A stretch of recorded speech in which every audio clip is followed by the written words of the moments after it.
Love podcasts, hate nonsense. It's the PoliticsJOE podcast, ladies and gentlemen. Oh, wow. Rapturous applause. That was firmer than usual. Well, we've got more people in here, haven't we? Yes. We've got an audience. It's a live audience. We've got 4 people in here. 4 people in the 4 studio people. Right now. 4. That's nearly 4. the size of the entire PoliticsJOE team. Close to it. Ava Santina. Good afternoon. Afternoon. How are you? That just gave me such a flashback. Do you remember when you used to get into school? Did you have to, at the beginning of a lesson, you'd go, good afternoon? Good afternoon, Mrs. Evans. Yeah. Good afternoon, year 4. Yeah. Yeah. Yeah. It always makes me laugh thinking about my sister being called like Miss Evans in the classroom. Like she's just I was about to say audition. She's just been going for job interviews, and one of the schools she went to, they call them by their first name. No. That's wrong. That is as morally wrong as the sickening attacks on free speech in Western society. Oh, nice. No, we'll come back there in a second. Your teacher is never Ava. It's always Miss Evans. Even I've seen some of my teachers years down the line, and I don't call them by their first name. Even that teacher I met. I avoid it. Well, he had a nickname. He was slightly different. He was never Mr. Jeffries. It was always JJ. He was JJ. Yeah, because those are his initials.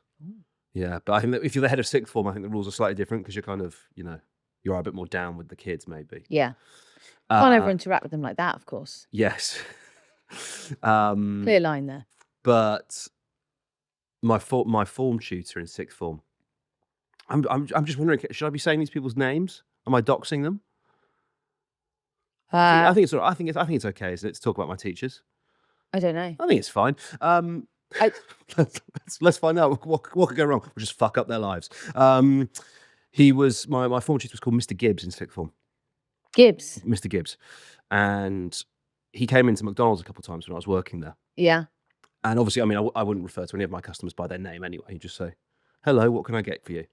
But I thought about it in my head. I was like, would I say, "Hello, Mr. Gibbs"? Would I say, "Hello, Christian"? No. I don't think, even as an adult, once you've left school. Is his name Christian, or did you mean like Christian name?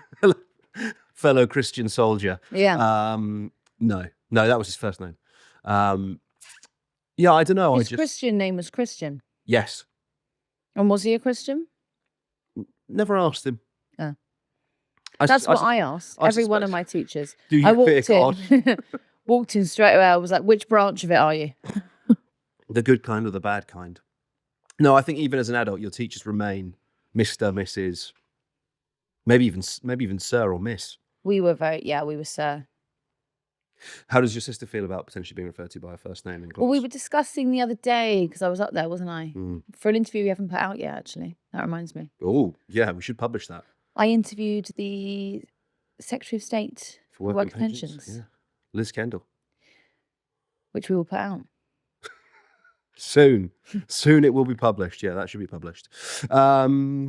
Should we stop chopsing? Should we talk about illiberal attacks on free speech? Should we talk about the chilling effect on free speech that's happening right now in the West, Ava Santina? You can't even say that you're a Christian anymore, can you? That guy Christian, he's always going by Mr. Gibbs. Yeah, exactly. For fear of being locked up and thrown in jail.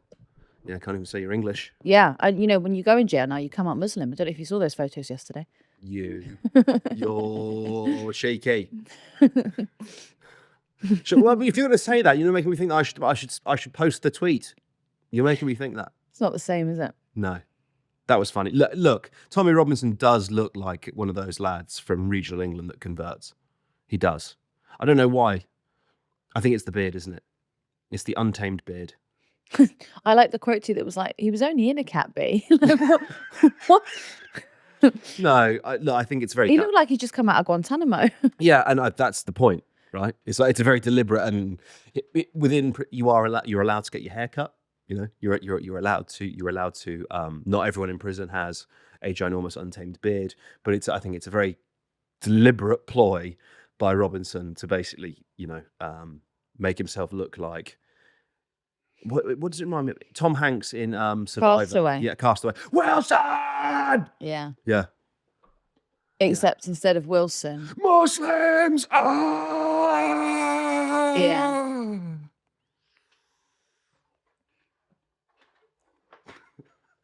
That was my Tommy Robinson impression. Yeah, so he's had a haircut. It looked like he went to a Turkish barber's. Did he? Yeah. I saw Hussein Kesfani tweeted something. Looked like he went to a Turkish barber's for a fade. Right. Okay. So there you go. There's a sickening attack on free speech, isn't there? You can't even try and collapse a trial in this country without being thrown in prison. No. Hope Not Hate said something about he had to take the grooming video down. Is that right? Yeah. Well, no, it's all sorts going on with him. I mean, you take your pick of any of the criminal issues that he's been involved in, whether it's mortgage fraud, violence, or otherwise. But there's that film, right? There's that film he loves showing. He keeps trying to show to people, whether it's at rallies or being broadcast in different places, published on social media, that he's not allowed to because of how it relates to that Syrian refugee, that young boy in that school. You remember the that? child. Yeah, child. Child. Yeah, child is the operative word I'm searching for there, Ava. Or turning up outside court and filming people as they go into the court building, all of which when there's specific reporting restrictions. And look, we're gonna get into all of this when we talk about free speech. There are components of the British law that are really quite punitive when it comes to free speech in this country. But sometimes they can be overbearing. Yeah, no, for sure. I think the fact that we have some of the harshest libel laws out of any democracy is a problem. Equally, I think an example where restrictions on free speech in the UK are actually quite good. Maybe they need to be revisited in our modern information ecosystem. But in the way that in the States, you'll have a big trial and then essentially, OJ is obviously the classic example, many others, where essentially the cable networks just run sort of 12, 24-hour rolling coverage, and anyone and everyone can come on and give their opinion about the testimony. Was it compelling? Is he guilty? Is he not? Will he get off? And obviously in the UK, you can't do anything remotely like that for fear of prejudicing a jury. I think that's quite good. I think to be honest with you, I'm quite pro that. Yeah, but you see, you could argue what effect did it really have, because OJ Simpson got off, didn't he? Yeah. What was it? Sorry, the joke that I was yeah, I butchered that.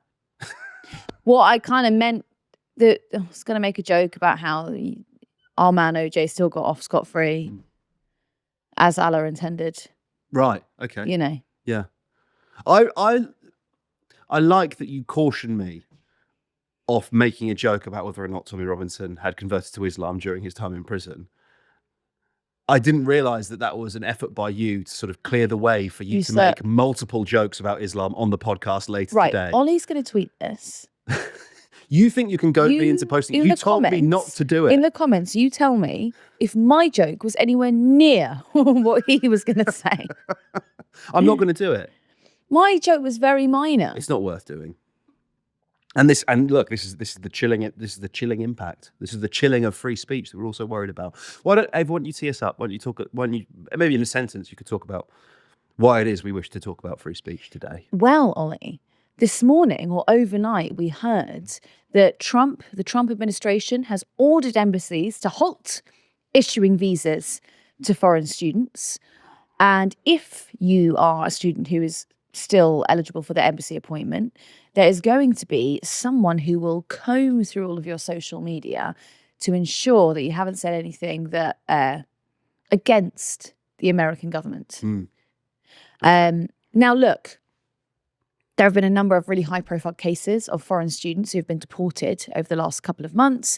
The most high-profile is probably Mahmoud Khalil, who was arrested by ICE in March of this year. He was a student at Columbia University, and his green card was revoked after he participated in a pro-Palestine protest on campus. There were these huge encampments that were on Columbia.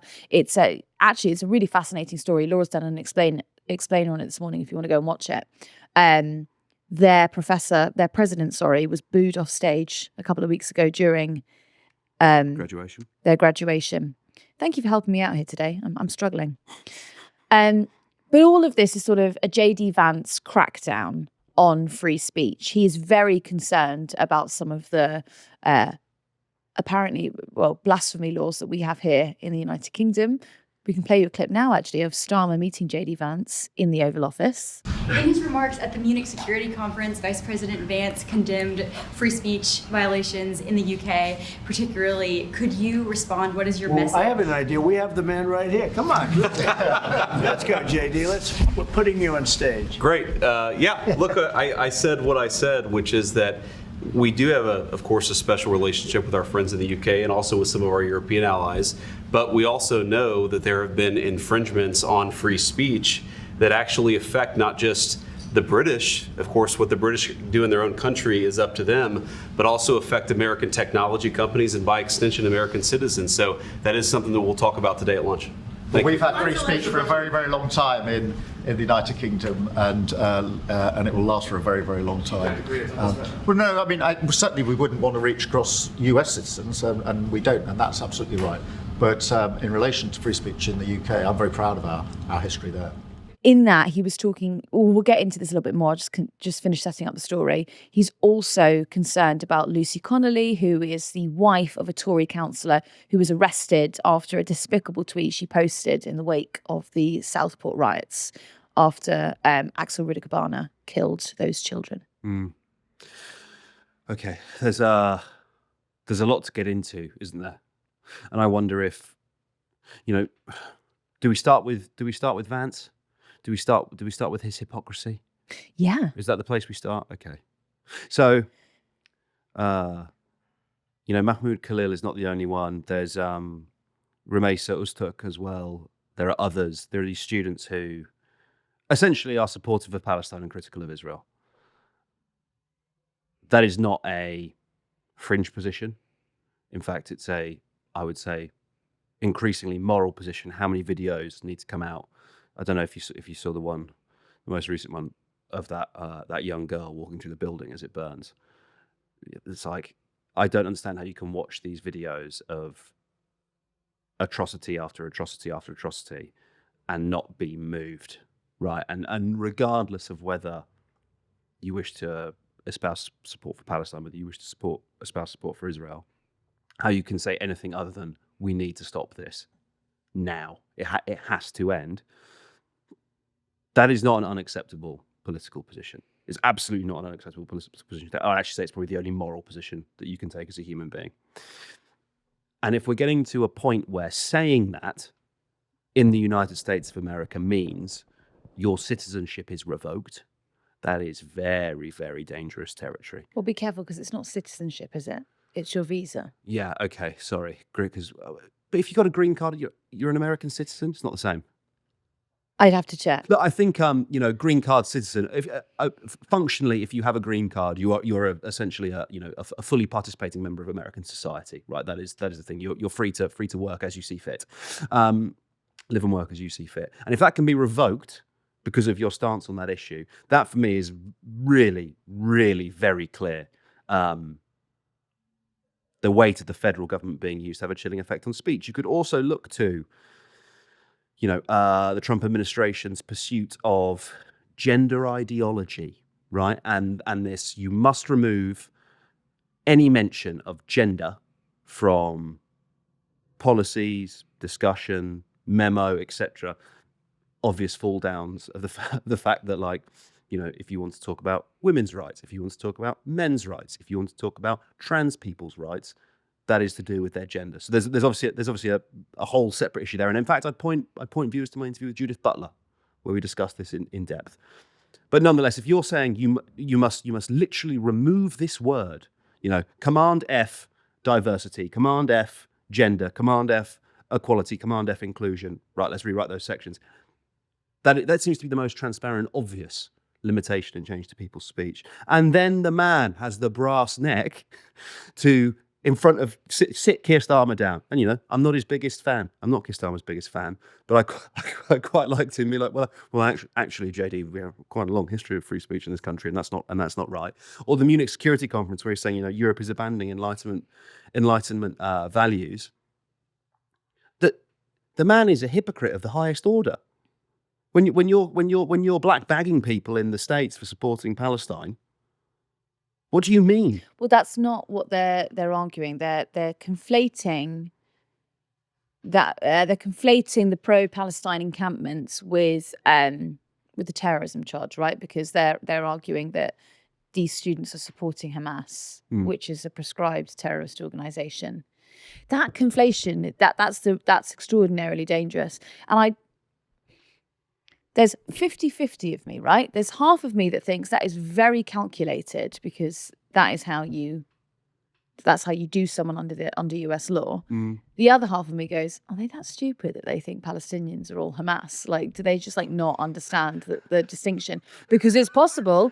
Have you seen what they put in their food? Like, it's possible. He's got seed oil brain. You No, know, look. I mean, how many Americans you'll be like, I'm from, you're from Europe?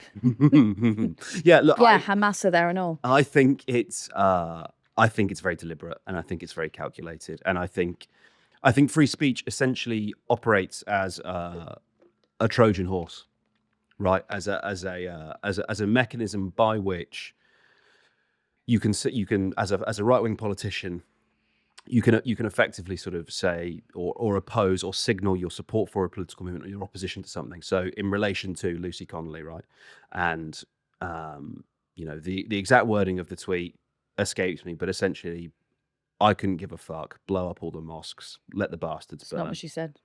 Yeah, I'm not saying. I'm paraphrasing. I'm not. Yeah, it's just not what she said. You've got to be quite careful when you paraphrase something like that. When what did she say? when you say things like blow up the mosques, that's not really a paraphrase, is it? That's what she said, isn't it? But no, asylum hotels. What was it? Blow up all the hotels. I think it was set. We should check this. Yeah, go ahead. Because look, hypothetically, Ollie, I'm just saying, I'm not trying to slow things down here, but if you said to me, hello, good morning, and I said, well, what he actually said was take that cross off, you dirty Catholic, you'd be like, not really a paraphrase, that, is it? Not really a paraphrase. Well, I think you're sort of... Go on. It's not that easy. What JD Vance, when he's sort of, expressing concern about that case, what he's trying to do is essentially say, I think it's okay for you to talk about asylum seekers in those terms. Okay, I've got it. She was arrested for calling for mass deportation now, which also said, and she also said, if that makes me racist, so be it. Hotels housing asylum seekers should be set on fire. Just like to clarify, Lucy Connolly did not say blow up the mosques. I mean, I think I appreciate it's for comedic effect, but like, how much of a difference is there between saying burn down the hotels and blow up the mosques? The implication is we must conduct violence against these people, right? That's essentially what that tweet says. Now, for what it's worth, I actually don't think that you should go to prison for saying that. I think it's a morally disgusting thing to say, but I'm not sure that it fulfills my criteria of incitement of violence. Street address here, let's attack this place tomorrow. Different. I also think possibly, scope. And I think what it comes down to for me in relation to incitement of violence is... I think set fire to asylum hotels is strong enough to go to prison. Yeah. Do I think 31 months is excessive? Yes. I do think that is excessive. I really don't like the whataboutery though, when it's like, think about how long people are going to prison for rape or sexual assault, and she went in for 31 months.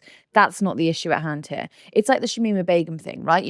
When people are like, yeah, but she was a terrorist, she shouldn't be allowed to come back to Britain. It's like, no. I know she was a terrorist. However, we can't just take people's citizenship away whenever we fancy it. You just can't do it. Yeah. She should have gone to prison. 31 months is too long for that. She did need to be rehabilitated. But if you're calling to set fire to hotels, you need to be rehabilitated. You're not safe to have access to a social media account. Maybe that's what the punishment should be. Maybe the sentencing could have had wider scope. Maybe you could ban someone from accessing the internet.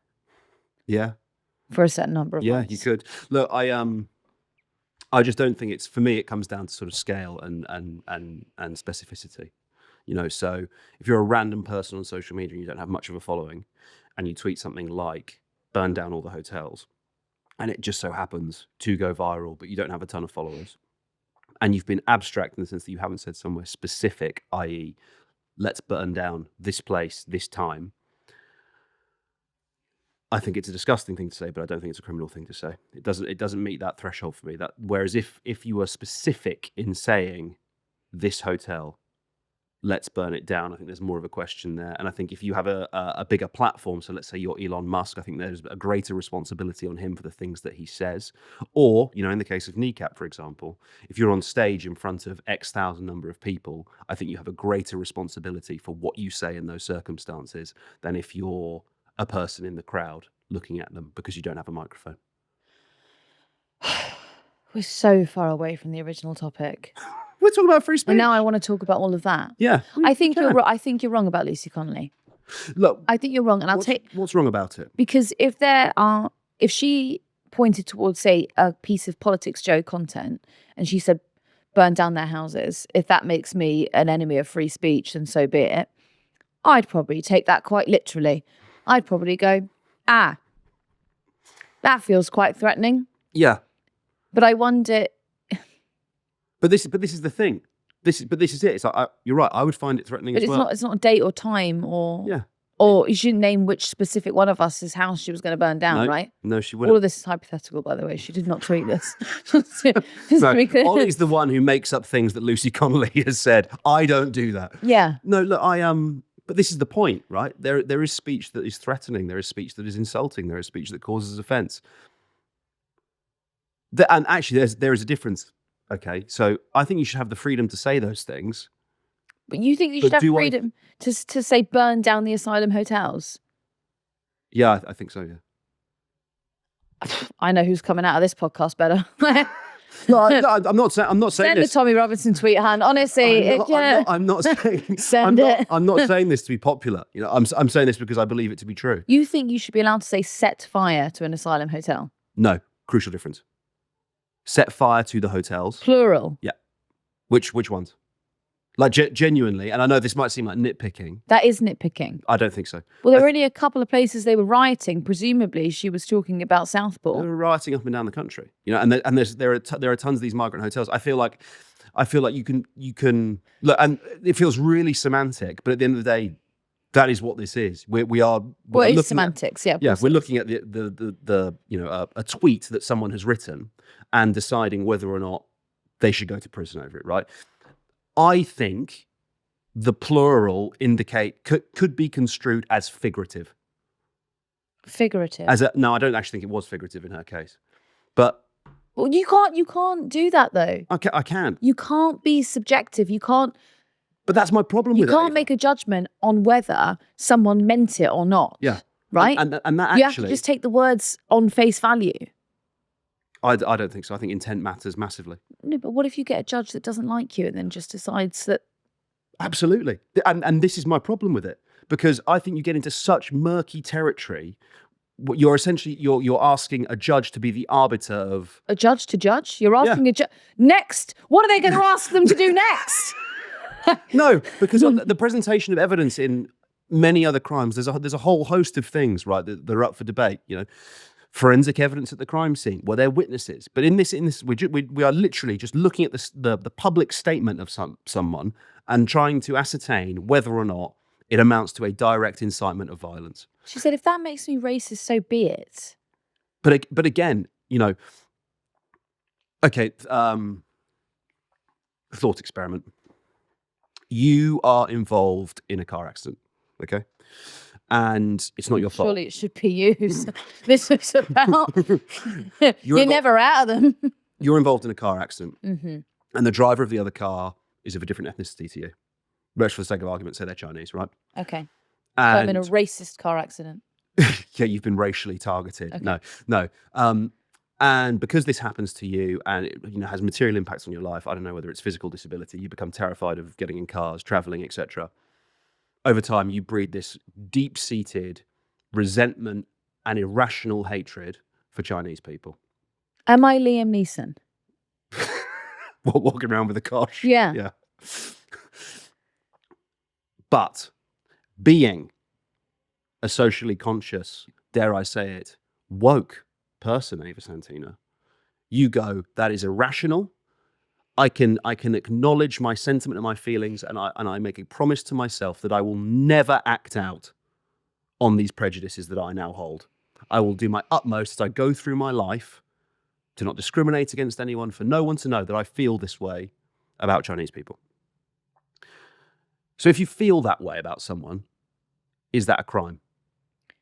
If I wrote it down on Twitter and then told other people, if I said, go and hit every Chinese man you know with your car, if that makes me racist, so be it. But I personally didn't act on it.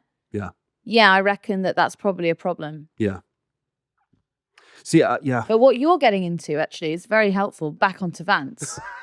Because Okay. no, seriously, because he was talking at the Munich conference, wasn't he, about about buffer zones around abortion centres. Yep.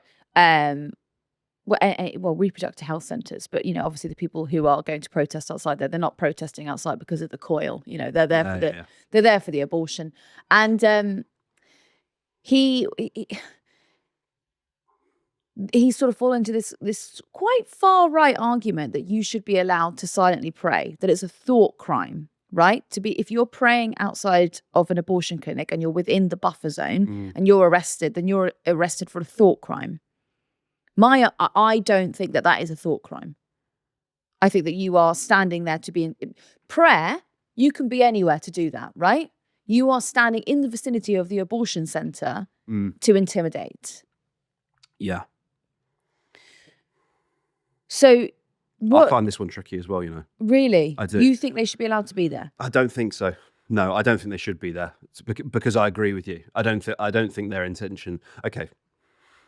Freedom to practice religion. For me, fine, as long as it's private. The second you start trying to mess with other people's lives, the second you start trying to inform government public policy because of your religious beliefs, I have a ginormous problem with it. You sound like a 1990s MP fighting against the gays. I don't mind what they do at home. They do at home. It's none of my business. Let 1,000 flowers bloom. Yeah. But if another man is eaten by a crocodile in Queensland, yeah, look, I don't. Sexual proclivities. Yeah, their own sexual proclivities. Look, what is to stop? Why can't you stand somewhere? Because that's essentially what it comes down to, right? These people, I loathe them. I loathe that they think that it's an appropriate thing to do, to stand outside an abortion clinic. No, what, the people that are praying there, they must think it's appropriate. They don't think it's appropriate. That they're standing there doing that. They think it's their right. Yeah. Look, and I mean, is it their right to stand there? Pray at home, babe. Yeah, does it matter to God where you are when you pray? Should you be in the house of God? I mean, I defer to you on these matters of great seriousness. No, you can pray anywhere. Yeah? He doesn't mind. Just not outside an abortion clinic. But it's not the praying that's the problem, is it?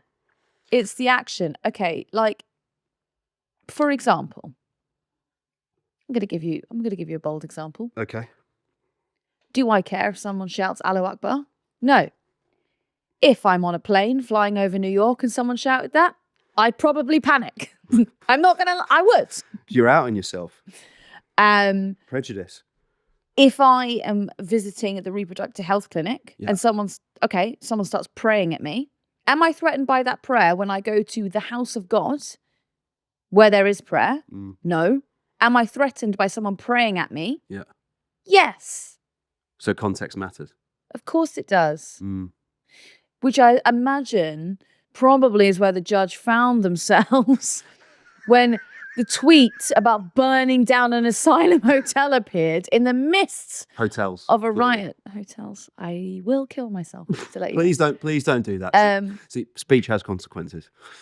Yeah, look, I just don't think it's. I think should the state be intervening in these matters? I think, and a point I didn't get quite to make is like I think you should be free to say those things. You should be free to do those things, right? That doesn't mean I think you should do them. I think you should be able to say these things. I don't think you should. I think it's disgusting. I think it's morally offensive. But it's not about, see, you're focusing on the wrong people here, because when you're looking at the buffer zones, for example, the people who are being targeted by these buffer zones are not the people praying. The people being targeted are those who need to use the services that are being restricted. Yeah. Right?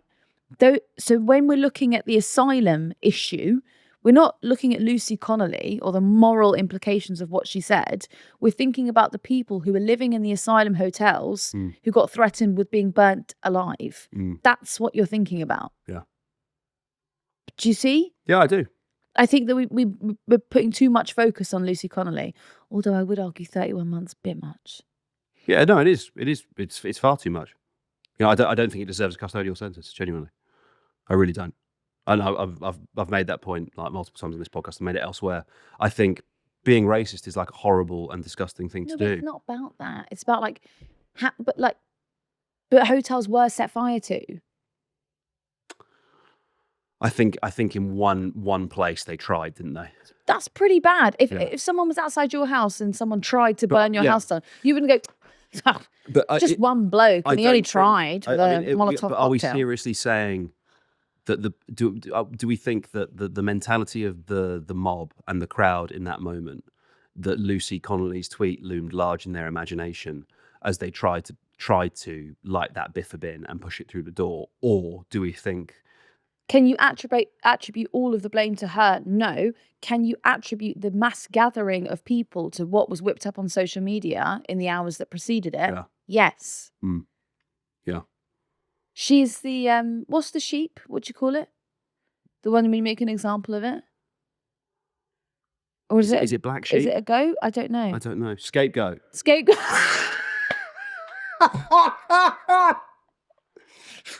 She's the scape sheep. She is the scape sheep. That's so good. Oh. Another cloven hooved animal.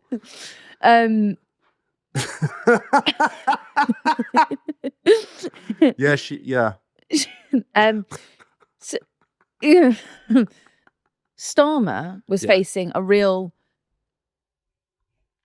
That was really frightening. What happened after Southport? Horrific. It's widespread race rioting. Do you know? Yeah. And I think our collective memory about this, less than a year ago, widespread race riots across the country. Yeah. He should have put us all in lockdown. That's what he should have done. He should have gone, it was fucking 1 ear. Yeah. No, and that is obviously the context in which you saw it in the 2011 in the London riots and the way as DPP, he pursued these really punitive sentences and pursued a quick, as soon as that starts kicking off, the argument goes, you want an early conviction, right? To essentially hold up in the media and say, if you lots don't stop fucking around, that is what will happen to you. This is why they used to put the heads on spikes on the Tower of London. Yeah. Tower Bridge. Yeah. Think about how effective that was. But there's a public order element to the context to this, right? Which is you want to see some justice, but well, you know what? Some justice which would have actually been really good. I'm just gonna say it. Sorry to go all FBPA. He could have fined the tech companies, or he could have slapped really strong restrictions on the tech companies and said, you need to put a filter on now. Yeah. Because when you watched Meta, Google and X in that select committee being interviewed about what happened and whether the question they basically refused to answer repeatedly was whether they made money out of the furore that was whipped up after the Southport riots. And I think we can infer, obviously, if there's more traffic on a website, yes. Yeah, I don't even understand how that's even a question, to be honest with you. Because they basically kind of got themselves like pigeonholed a little bit. They were talking about manual advertising. Right, so they're saying they didn't advertise against that content, basically. Yeah. Right. But I think that there was a strong moment there where you could have argued for, right, you need to have filters. If you've got Grok now on X, yep. I'm pretty sure you can put in a little piece of AI, a little something, probably using the same. I tell you what, use the same AI that they're now going to vet students' social media with. And I don't know, if someone posts something like burn down the asylum hotels. See what I did there? Yes. Maybe that tweet shouldn't be allowed to be published.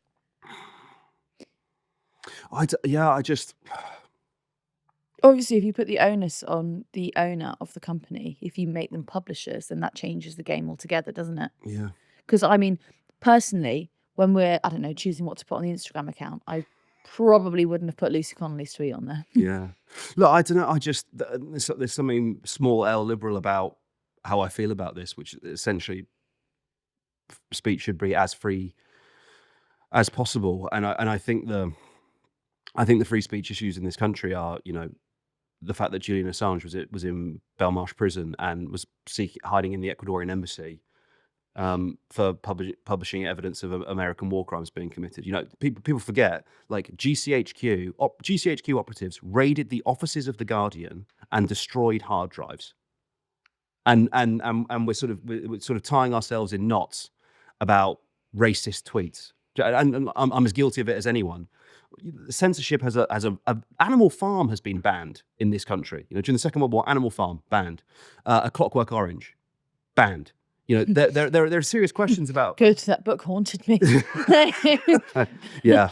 Yeah, look, if it fucks you up, there's so many instances, like Bertrand Russell, right, goes to prison during the First World War for opposing on the grounds that it's an imperialist slaughter. Like there is a long and quite proud history, actually, of censorship in this country. And in each of those instances, I think with hindsight, you look at it and go, maybe Bertrand Russell was right about the First World War. Maybe he was wrong.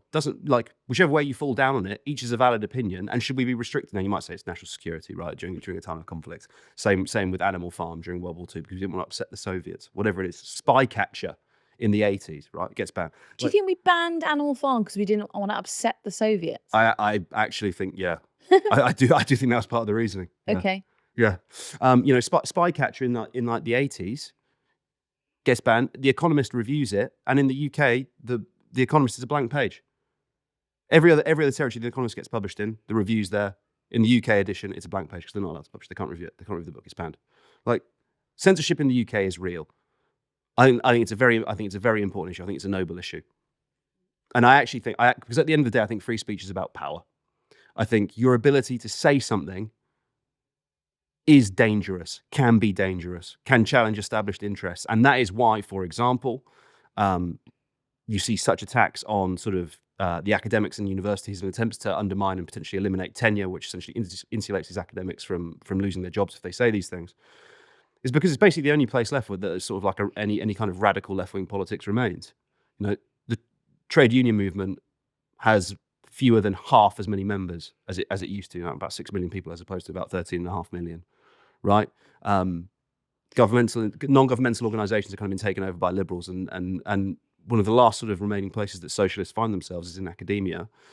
And I think that is why people attack it, because actually they recognise if you can pose alternate ideas, be they radical socialist ones, be they horrifically prejudicial ones, you can undermine the status quo.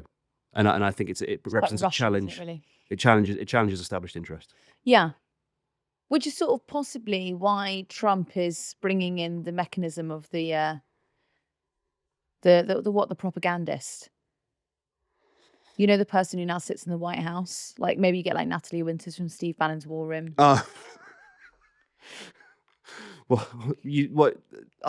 She got a press pass, didn't she? She's in there now. No. I think they go like daily. I think they have like one that swaps in. Right. Okay. Yeah. Nice. Because I watched another guy the other day who was asking about pretty much some QAnon conspiracy theories, and I was like, sick.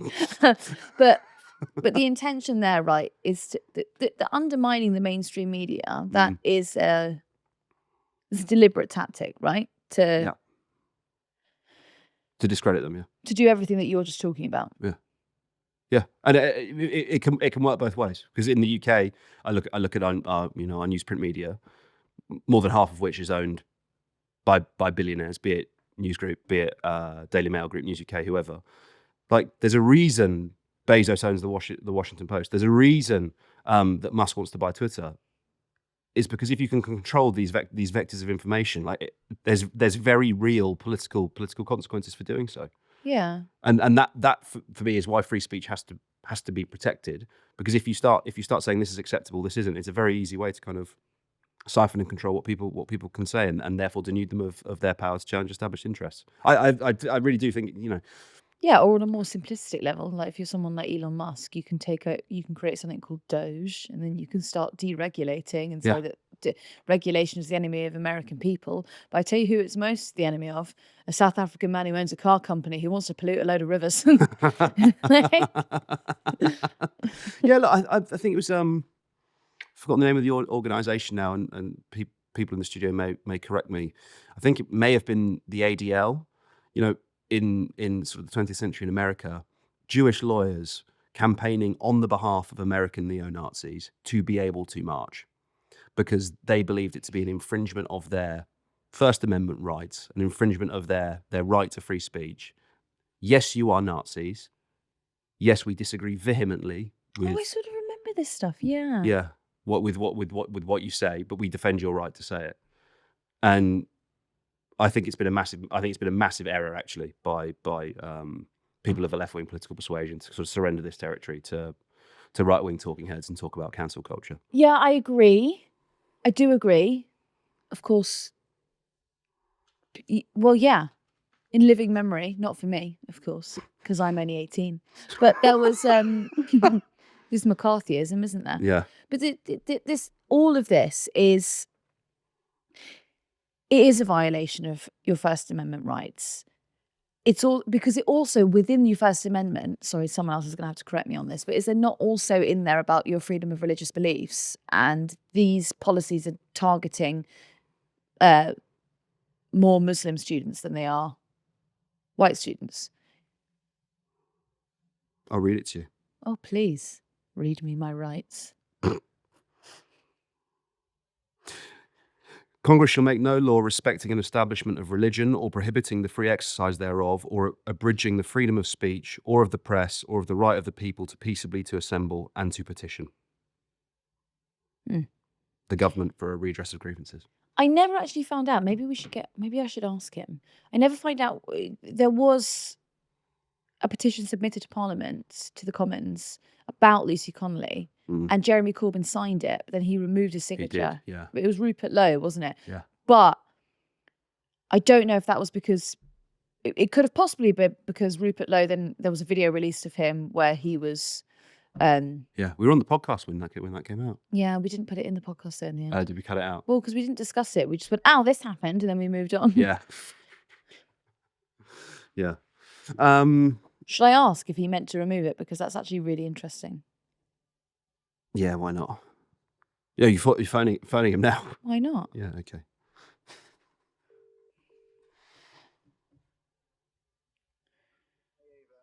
Just a really quick one. Do you know Corbyn signed that Rupert Lowe statement about Lucy Connolly?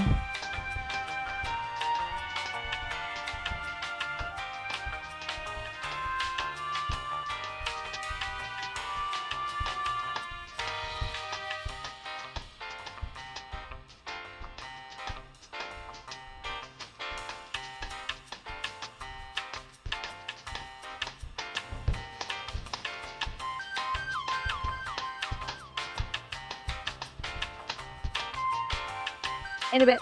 Bye. Yeah, he didn't mean to sign it. It was an error. Oh. Do you know, I actually wouldn't be surprised if Corbyn would support that. It's basic principles of free speech, which I just don't think. I think we have them for a reason. As uncomfortable as it makes us, I think it's there for a reason. I also think it becomes basically a vector, right, for people to demonstrate their politics. Like you get your back up and you get upset about the free speech of Kneecap being infringed when they say things like, and they're alleged to have said things like up Hamas and up Hezbollah, and then Lucy Connelly comes along and it's like, no, she needs to go to prison for saying that. And I just think they are different. Obviously, there's various bits of context and the scope and scale of who they are and what they're saying is important. But like so much, it essentially just becomes a schism along which people split along party political, cultural party political and cultural lines and say... There's no middle ground, is there? Yeah. So there's no, like, you've got the Free Speech Union, Toby Youngs, and he's not exactly been forthcoming with his support for Kneecap or these US students. This is kind of my point, right? Is that each side picks their cause célèbre and says, you know, this is a horrendous violation of free speech. Just trying to think of other recent examples. In the Troubles, Yeah, that's a good one actually. You were not allowed to hear the voice of a Sinn Féin politician on broadcast in the UK. And at this point, they're standing for elected office, and the British government is saying you cannot listen to this person's voice. And that's extraordinary, isn't it? Political party. Can I just point out 2 of Toby Young's tweets that, well, presumably this is the sort of free speech that he's after. Yeah. What happened to Winkleman's breasts? Put some weight on, girly. Put on some weight, girly. Do Padma's breasts look bigger than normal? I think they do. It's only in 2009. Padma? Yeah. Padme? Spelt Padma. Who would that be? I don't know. Anyone know who Padma is? I was going to make it horrible. No. Oh. Is this her? Anyway, whatever. I think you all right? Yeah, I think we've covered. I think we've put that one to bed. No. I actually would be interested in some good faith discussion on the Reddit. Do you think there will be? Hey, look. Here's an example of free speech in action. Somebody took to our subreddit today to express their dissatisfaction with my appearance on LBC yesterday. Really? They did. Do you know what I did, Ava? I saw it. I approved it. You're entitled to your opinion. What did they say? Good on Farage. Bad on footballs being kicked into back gardens. What did you say? People have a right to kick their football in your back garden. No, I said like it's an interesting mark of kind of, social atomization of our country, that people view having to return a football to someone as like a crippling activity that they would complain to the council about and win a court case about. They won a court case over it? Yeah, got compensation. Yeah, but how often were they kicking it in there? Once every other day. Once every 2 days. It's not that deep, really, is it? No, it's not at all. It's not at all. And weak on Israel, because I said I'm not sure that imposing sanctions on Israel would be effective. Okay. But well, that's a big one to get into at the end of the podcast. Yeah, isn't exactly. It, really? Yeah. Podcast, so it's not really the time to do it. I thought maybe it was just going to be mullet chat. A pleasure to pod with you, Ava. Always a pleasure. We've got some real tasty videos for you all coming up. So yes, yeah. Watch Laura's Reform Students piece. Watch the latest episode of Rent Seeking. They're both good. We've got a pretty big person in the studio tomorrow, haven't we? The latest Rent Seeking, I think, is my favourite. So it's maybe good. that's worth going to watch. Yeah, real good. Yeah, big interview tomorrow. Big interview tomorrow. Right. Goodbye. That'll do it. Farewell.